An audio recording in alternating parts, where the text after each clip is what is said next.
মেহেরবানি করে কখনো নিজের সুখটাকে অন্যের উপরে ডিপেন্ডেবল করবেন না। কারোর জন্য এতটা পাগল হবেন না যে সে অবহেলা করলে আপনি মরে যাওয়ার মতো অবস্থা হয়ে যাবে।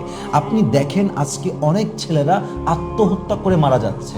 সেই দিনের ঘটনা, যশোরে একজন ছেলে একজন মেয়ে পার্কের ভেতরে, শিশু পার্কে, ছেলেও বিষ খেয়েছে, মেয়েও বিষ খেয়েছে, জায়গায় ডেথ, শেষ, মারা গেছে ওখানে।